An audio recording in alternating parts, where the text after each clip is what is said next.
वो कह रहे हैं क्रेडिबिलिटी के प्रतीक है नरेंद्र मोदी। क्या क्रेडिबिलिटी क्राइसिस का सामना करती है आम आदमी पार्टी?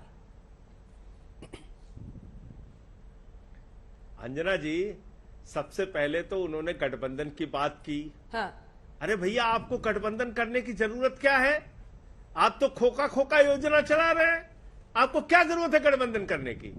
11 विधायक जीत के आए गोवा में। आपने 8 को कहा खोखा लो, इधर आओ, खोखा के तहत चले गए। आपने महाराष्ट्र में शिवसेना तोड़ दी खोखा योजना के तहत। फिर आप वही खोखा योजना लेके मध्य प्रदेश पहुंच गए, बोले खोखा खोखा, कांग्रेसियों को तोड़ दिया। फिर आप वही खोखा योजना लेके कर्नाटक चले गए। संजय जी, एक काउंटर क्वेश्चन है, एक काउंटर क्वेश्चन, आप ही जवाब दीजिएगा, आप ही दीजिएगा। लेकिन आप इन दोनों का रिश्ता आप बता दीजिए, क्या है आपकी नजर में?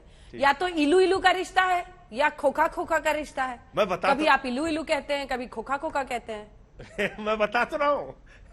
अरे सुन तो लीजिए, अभी इनका कई चैनलों का अगर खुद का सुधांशु जी का उठाकर आप देखेंगी बयान, तो इनके बयान अपने आप में विरोधाभासी हो जाते हैं। कभी ये कहते हैं कि जहां आप कांग्रेस से लड़े वहां आप कांग्रेस को हरा पाए, पंजाब पंजाब पंजाब 10 बार इन्होंने बोला होगा। आपके चैनल पे भी बोला होगा, निकाल के देख लीजिए। बोले हमसे लड़ने में आप कमजोरी दिखाते हैं, आप कांग्रेस को हरा लेते हैं। लेकिन सुधांशु जी याद कीजिए, दिल्ली में आपको 3 बार हमने हराया, भारतीय जनता पार्टी को। गली गली में गृह मंत्री जी ने पर्चे बांटे, फिर भी जीत नहीं पाए दिल्ली आप। और पंजाब हम गए, हमने कांग्रेस को हराया। तो इलू इलू कनेक्शन आप लोगों का इसलिए सिद्ध होता है कि आपकी कई राज्यों में सरकारें बनाने के लिए अगर किसी पार्टी ने मदद की, कई राज्यों में, मध्य प्रदेश, कर्नाटक, उत्तराखंड, अरुणाचल, गोवा, कितने राज्य आपको गिनवाऊं, तो उस पार्टी का नाम है कांग्रेस पार्टी। वहां पे मैंने कहा तो आपको, बोर्ड लगा हुआ है, यहां सस्ते रेट में विधायक बिकते हैं। एक फिल्म आई थी बहुत पहले, दूल्हा बिकता है। अब कांग्रेस की हालत ये हो गई है, विधायक बिकता है, विधायक बिक रहे हैं उनके, आप खरीद रहे हैं, आपका खोखा खोखा कनेक्शन है। अभी आपने एक मुद्दा और बहुत ही महत्वपूर्ण उठाया, मेरी बातों का जवाब दिए बगैर आपने उस बात को बाईपास कर गए आप, कि जिस अडानी की संपत्ति 2014 में 37,000 करोड़ थी, आज 13.5 लाख करोड़ कैसे हो गई, इसका जवाब आपने नहीं दिया।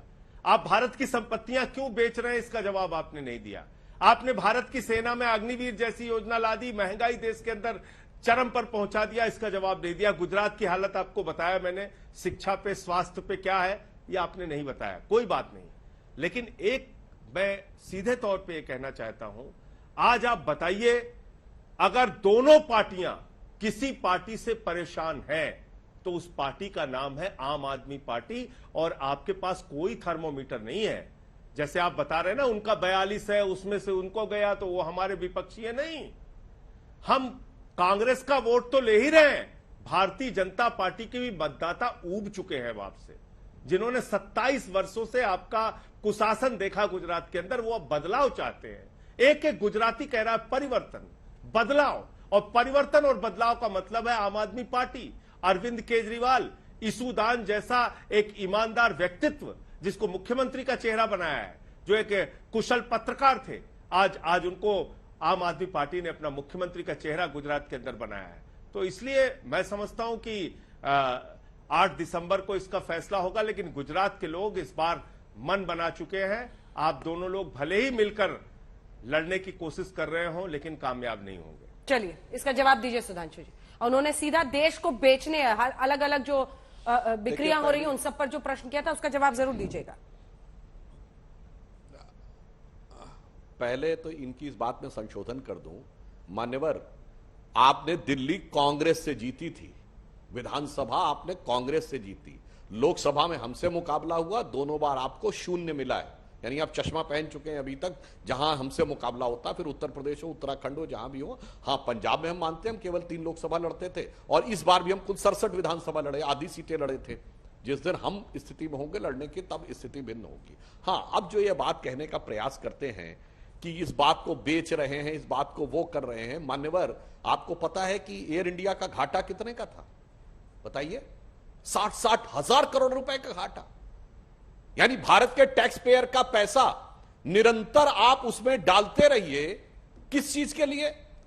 केवल ये बताने के लिए, जबकि पूरी दुनिया में इतना बदलाव आ रहा है। मैं संजय सिंह जी से पूछना चाहता हूं, हम और आप दोनों बैठे हुए हैं आज, प्राइवेट टीवी चैनल में बहस कर रहे हैं ना। जब दूरदर्शन होता था तो ऐसी बहस होती थी? बताइए, अगर सब चीजें ओपन हुई तो उससे लाभ हुआ या हानि हुई?